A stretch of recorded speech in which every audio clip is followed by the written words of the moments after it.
My name is Caden Jenkins with Lazy T Ranch, and it is my absolute honor to welcome all of you to the 2023 Wounded Veteran Elk Hunt. Here at Lazy T, we believe that freedom comes at a price, and we know that this price is paid by the brave men and women who have put every single thing on the line for us. Even though we know there's not much we can do to match the sacrifices that our veterans have made, this elk hunt is just a really small token for us to be able to say thank you and to show our overall gratitude. We've invited two incredible veterans, Corey Lamoureux and Chris Bain. They're here at my family ranch in Wyoming for a 3-day, all expenses paid, pro-guided hunt. But trust me guys, it's more than just a hunt.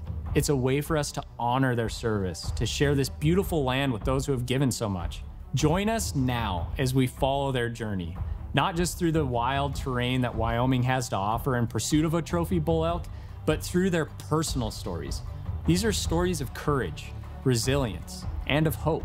We are absolutely humbled to share this experience with them, and even more excited to bring you guys along. Welcome to Lazy T Ranch in Ten Sleep, Wyoming, where veterans Chris Bain and Corey Lamoureux have just 3 days to find and harvest the perfect trophy bull. The clock is ticking, and every moment counts. First up, meet retired Staff Sergeant Chris Bain, a man who has faced more challenges than most of us could ever imagine. That's why I can't fucking hear anything. After serving our country with courage and resilience, today he's embarking on a new kind of challenge, a hunt that symbolizes so much more than just the pursuit of a trophy. I just want to pet you from the inside of my stomach. Chris's guide Jason has been tirelessly tracking a massive herd for days, waiting for the perfect moment. They're not sure where they want to go. They had come this way, and then now they're working back kind of around, so.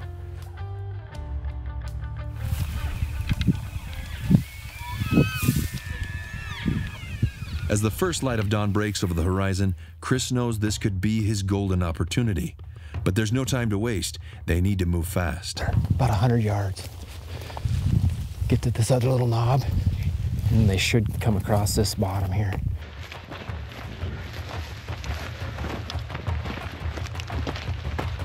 Oh, I see it. Got him? Yep.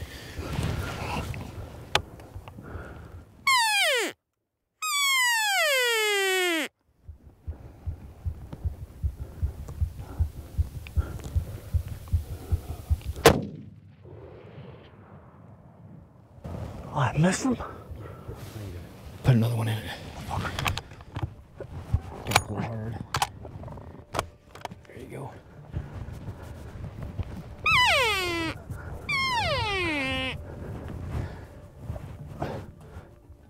Take your time, take your time.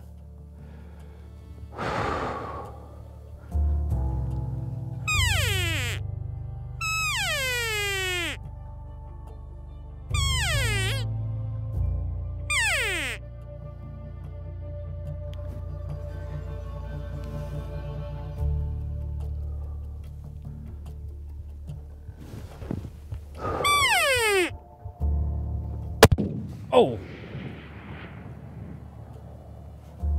Should have got him. What the fuck? I had him.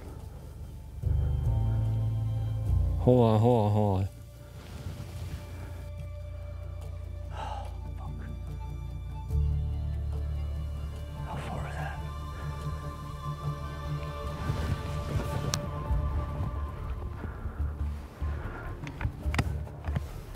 I don't see anything. Hold on.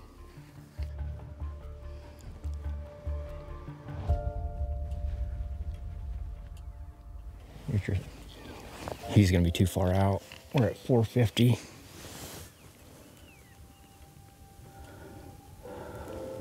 Yeah, we're too far out. We're 5 though.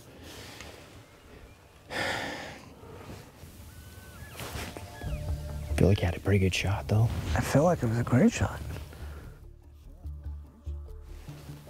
Just back, good elevation. I just saw the dirt. I did too. Well, right now we got 0. 2 shots, 2 no-goes. Probably a little too far, went too far left, right behind him. That's on me. But should have listened to him on the second time. He was doing transition, he messed up. It was mainly on me. Should have waited for all those other ones. Got a little excited, jumped to it. You know how like Rocky Balboa said it. You want a real woman? Bring her over. I'll teach you what a real man all about. Well, I was not today. I was not a real man today. And it's okay. I'm okay with it. We're gonna come back later and I'll get one.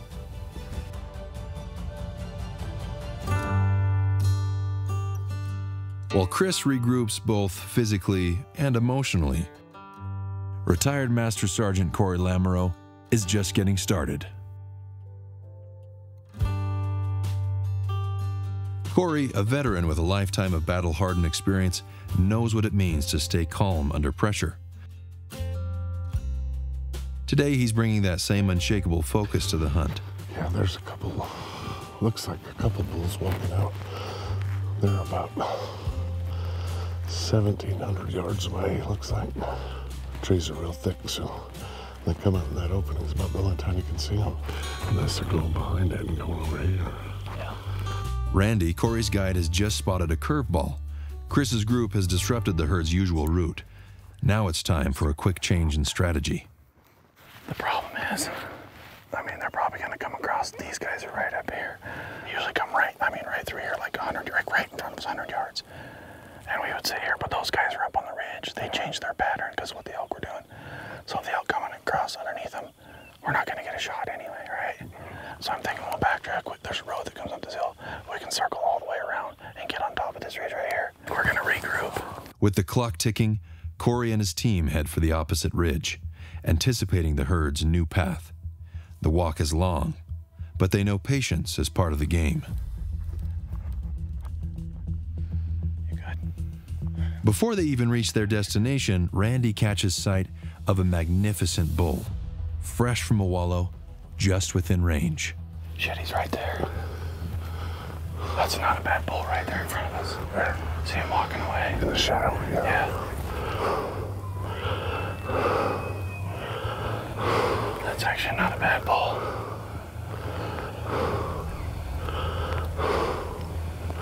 We can rip that bull right now if you want.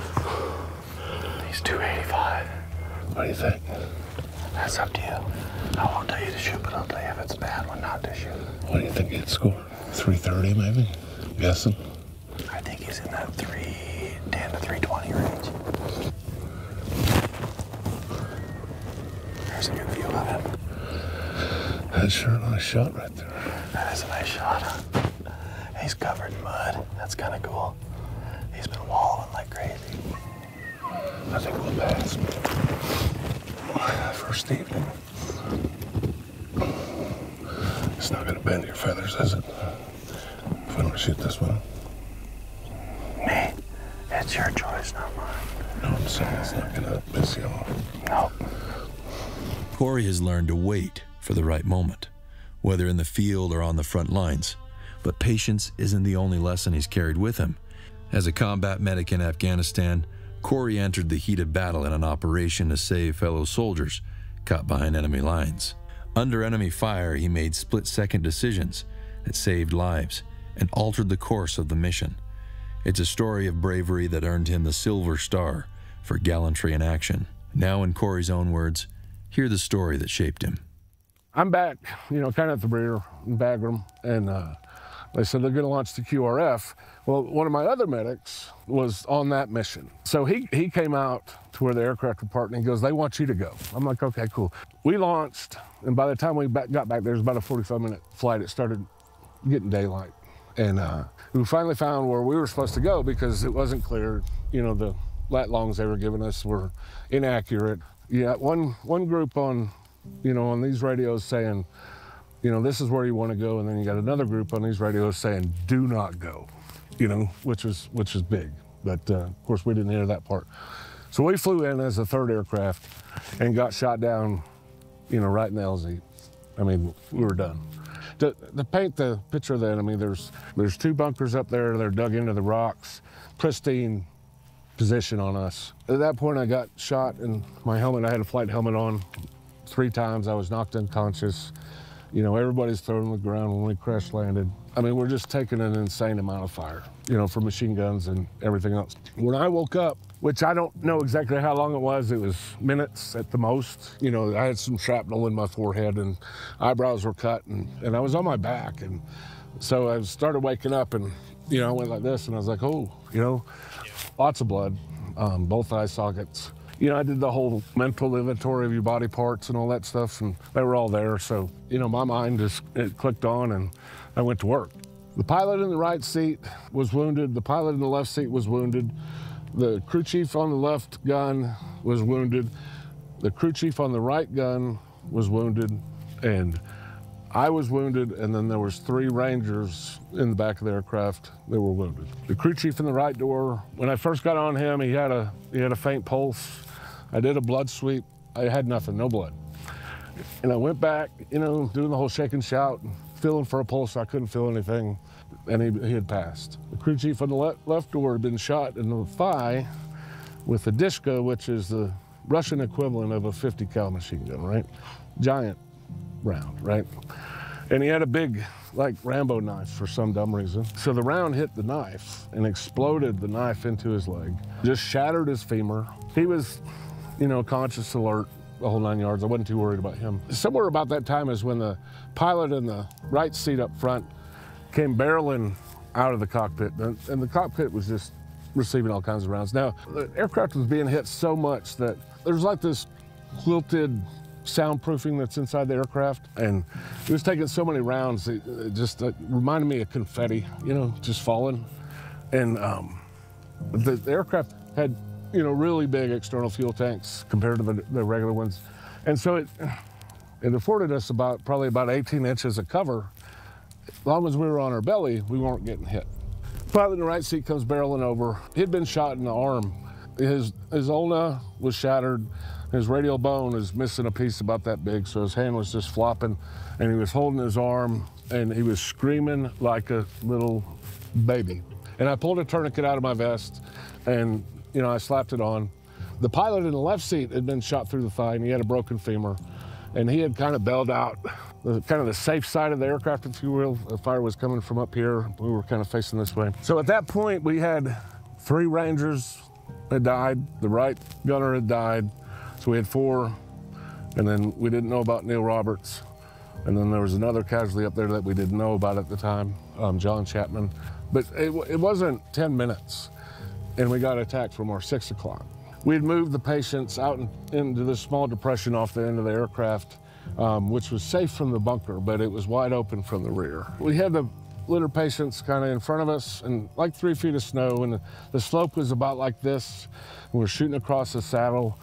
So that went on they were firing us up for a pretty good while. I remember the bullets hitting the snow in front of me and just throwing snow all over me, you know?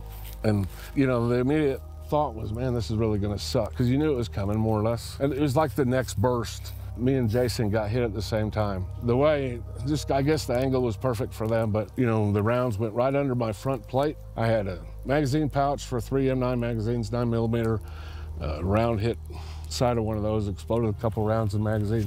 One of the bullets hit my belt buckle. A couple, you know, penetrated me or whatever. They hit Jason and I at the same time. I mean, the groan was you know, both of us, oh, you know, that kind of thing.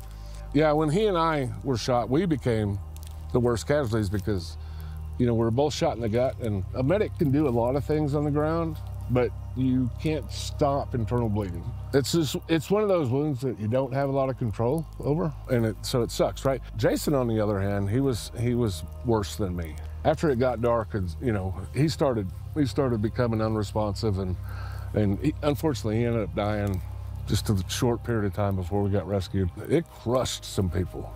And I'm talking on the mountain, it crushed some people. And then it really messed with some people afterwards because, you know, they kind of witnessed that terrible timeline of things, you know. You know, if you could write down everything there is to see and do in combat happened to us that day. Seeing your friends get killed, right? Getting shot yourself, shooting at people, you know, 500-pound bombs, danger close. We're talking 30 meters.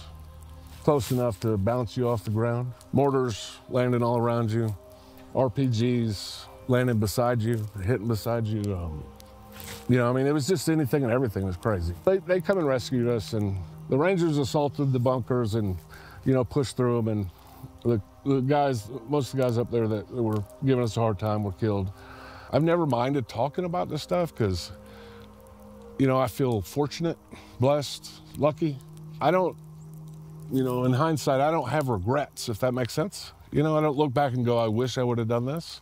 I feel good about my actions. Everybody deals with it differently. There's no cookie cutter treatment or whatever, you know. And it's harder on some people than others. I mean, I'm the type of person that doesn't like to look back. If anyone understands the power of not looking back and pushing forward, it's Chris Bain. Despite missing his shots the day before, Chris is relentless, ready to give everything he has in pursuit of a bull. Kicking my ass right now. I'm out of shape, but that's all right. Good for me. I love it. Want more of it. We're getting elk today. Failure isn't in his vocabulary, especially after everything he's been through. To the end of this red hill. Oh, right there. Right where those trails are coming through. Yeah. 250. Sweet. But all those elk are coming over that ridge right there, that little yellow on top. The little ridge line right there. Yeah, that yellow. Yeah. Yeah, they're coming over that right now.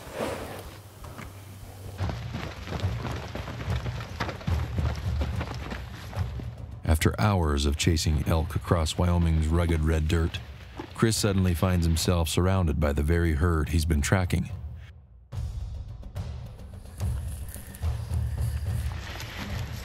But as bulls appear left and right, a wall of cows blocks any clear shot. What? No shot. There's no bull to shoot there. What? There's no bull to shoot there.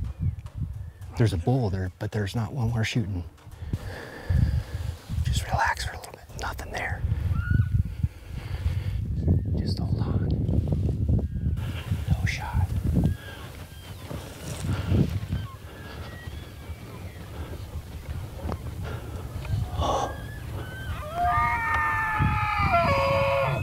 I'm going for it. No shot. I'm going for it. Oh, No. no. No. Too many cows. Just hold on. Be patient. I know I got him.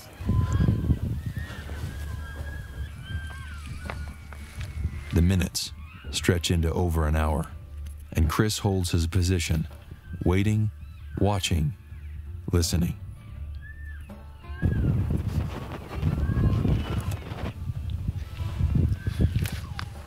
He's right there at that. Yeah. Right there.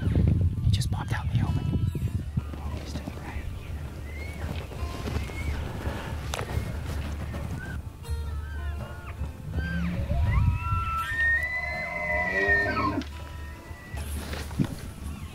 Are you right? He's locking.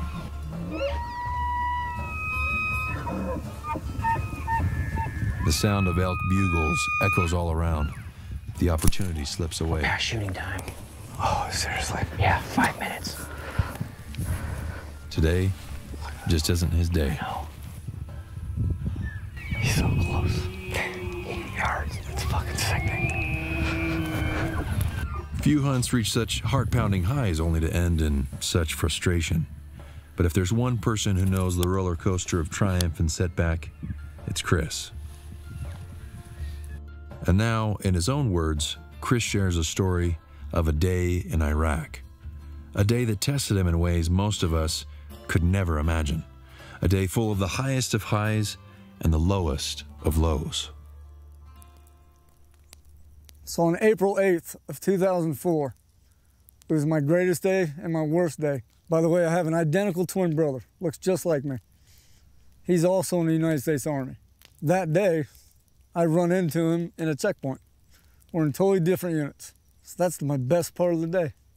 Just to run into one of your old buddies is pretty rare. But to run into your own twin brother overseas in a combat area at a checkpoint, that's insane.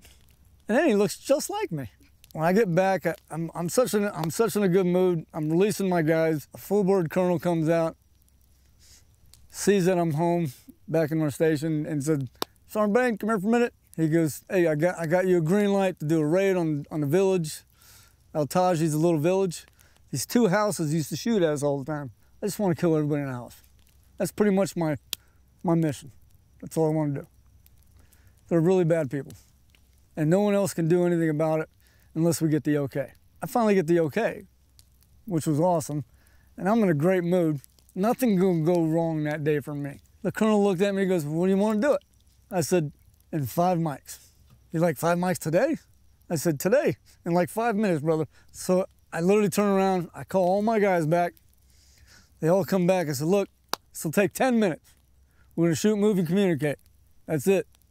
We're gonna raid those 2 houses and we're done. All my guys said, roger that, Sergeant Bain. I have 3 interpreters. Muhammad Ali. Really? Unbelievable. I'm like, hey, what's up? Both of you together, you're boxing. He goes, huh? I'm like, never mind. They didn't even understand. My interpreters sit behind me as I give my briefing. So I'm giving this little op order real quick. I said, all right, Bravo group, you're gonna do this. Alpha group, you're doing this. We're gonna hit both houses simultaneously. Kill everybody in the house, exit out the back. Give me a count, and then we'll bring in a clean crew. Boom, done. It's that easy. As I was giving the brief, the interpreter I didn't like very much, and maybe it's part of my fault sometimes, but I do forgive him for what he did. He set me up. They had a $15,000 bounty for my head, but he set me up to get me killed. If you're a very aggressive person and intimidating, they don't want you. They want to just take you out. So they put a bounty on your head. So I was giving my briefing. Apparently he shot a puff of smoke in the air, setting me up as a target. And what that puff of smoke did is it just goes poof. I didn't really see it. I kind of heard it, but it's like an air. Poof, literally lit me up as the full target. That's where I'm about to get hit. And I keep doing my brief. I'm getting ready to finish it. And then boom, about 80 meters in front of me, first mortar round hits. Boom.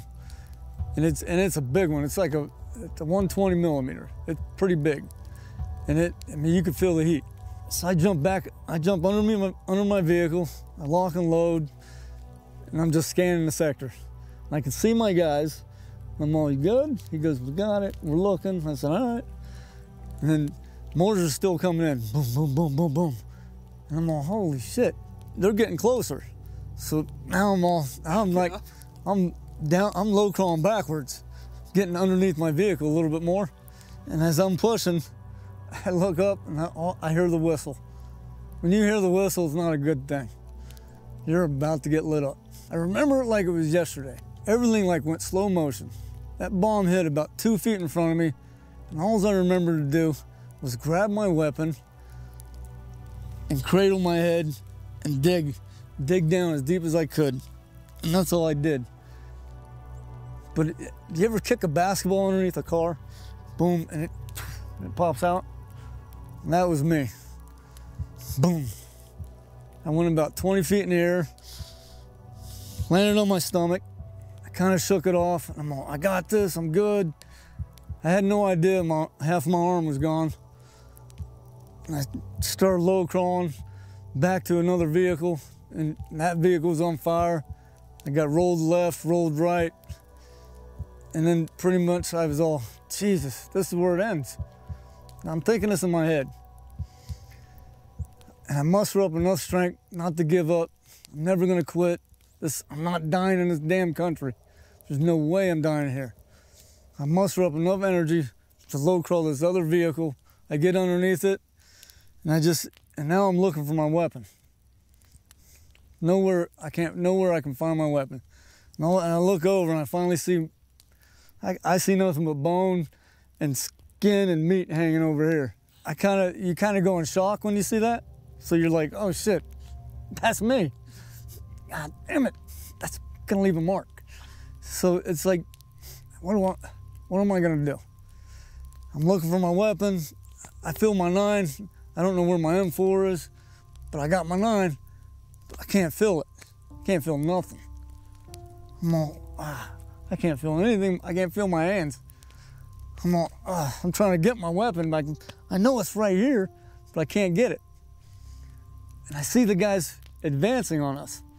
Now I see the bad guys, and all I can do is look over at my guys and just point them in the direction. They're fucking coming. Help me out. So as I'm doing that, boom, I get shot right in the arm. Goes right through, like, I don't know why they call it the funny bone, because that shit ain't funny. That shit hurt. But I got hit right through the funny bone. Goes right through. I got shot right in the ass. And oh my God, that was the worst. That was the worst pain for a long time, by the way. I remember seeing my guys advancing them, and I'm just trying to hold on. I'm trying not to close my eyes. And then pretty soon, lights out for me. I ended up bleeding out. So I died for 10 minutes. Every day of my life, I live my life like it's, when I wake up every morning, it's literally gonna be the greatest holiday ever. And every meal I eat, it's gonna be the feast like Thanksgiving. And everybody, and everybody's gonna be around me, it's gonna at least feel my love. I'm gonna share my love. I'm gonna tell everybody I love them. Because I do. Hate's a strong word. No one should ever use that word. But everybody should just live their life like it's their last. Not extremely, but live it like it's your best, like your last best day. Like you gotta fill a bucket list. Treat everybody with respect. Treat everybody like you would treat your mom and dad. And I hope you like your mom and dad. That's important. But my thing is, love your life. Love the person you want to be with. Love the person you want to be, and be the best who you want to be. Never give up and never quit. Keep going forward. Live your life. Live it good.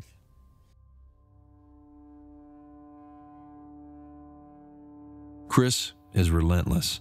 Before the sun even rises, he's back out there, pushing through the exhaustion, determined not to let this hunt slip away. With every step, the weight of the hunt and the pressure grows heavier. Whew. It's gonna be close. There's a little cut right here. It feels like another day might pass without a shot. But Chris isn't the type to give up easily. So yesterday, we were probably a good, I'm gonna say like a half mile from this position. We had the whole herd pretty much come down. We were 80 yards. Man, I kept wanting to fire, but I was being told not to. And I understand. 80 yards, we'll go through a bull and probably hit 2 more cows. So we're trying to keep it clean, keep it safe. I could have shot him in the face, but they said that would be a deadly dismount. So I said, all right, I'm good. And we're always looking for the big one, so I get it.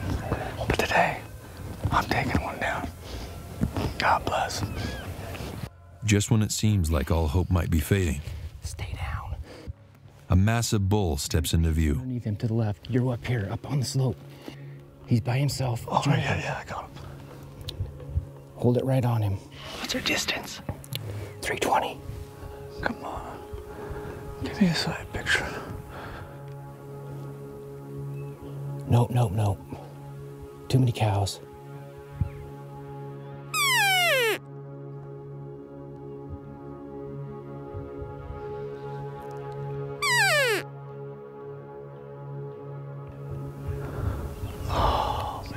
The moment Chris has been working toward, the moment he's fought for, is right in front of him.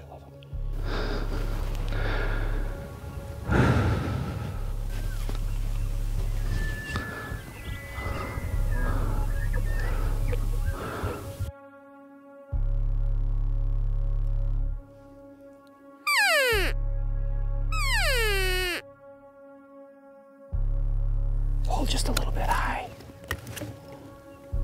Right there, if you can do it. Time slows. Yeah, hold high. Top of the back. Did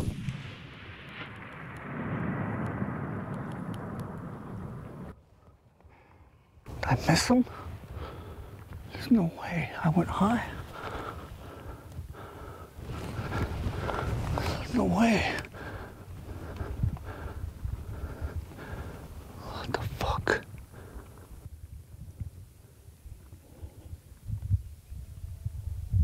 Go down. He's going down. Yep, yep.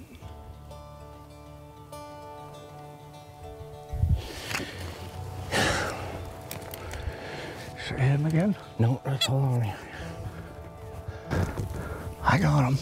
He's down. I got him.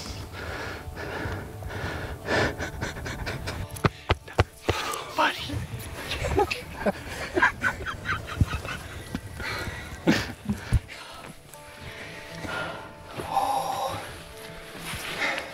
Good job.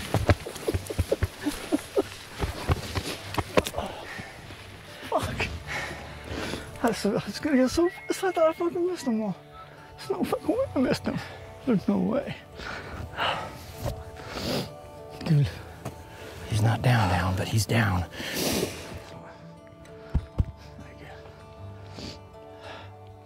This is my first elk ever putting down.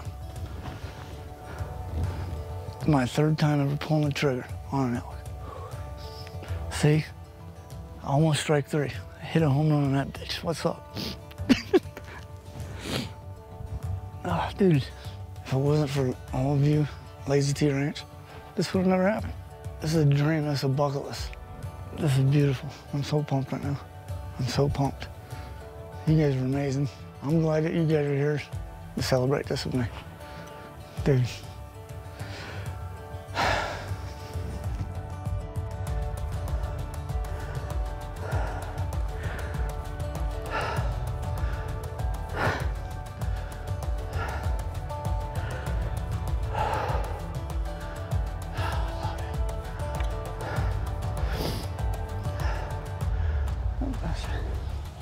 That is an incredible bull. You got a tank. This thing is huge. I love it. Meeting Chris, spending time with him, and hearing his stories changed everyone at the ranch. Watching him finally take down that magnificent bull wasn't just a triumph for him. It was a profound moment for all of them, a privilege to witness something that felt almost sacred.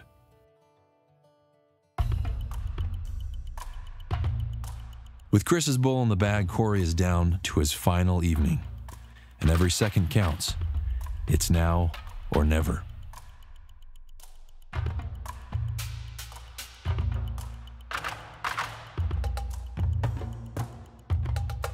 Randy leads him to a secret overlook that he discovered during the last archery season, a spot barely big enough for the two of them. Everything from here on out will be very, very quiet. I think they're just right over the side. Yeah. There's some down here too. So what we're gonna do is Jason's gonna come back to us, tell us how the wind is, and then we're gonna tippy tail up here. Probably probably just a couple at a time. Then we'll get set up and there's a knob up there. We'll sit on that red knob. Hopefully we can crawl out on the end of it and you should have a shot. Maybe like 300 yards would be my guess. But we want to get you crawling. It's pretty high. You've got some elevation. We'll go slow. Just follow me. If I stop, you guys stop.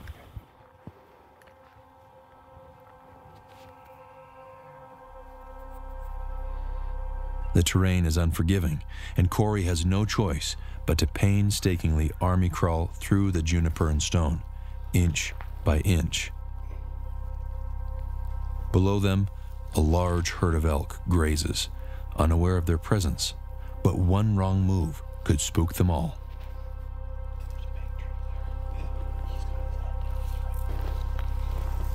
You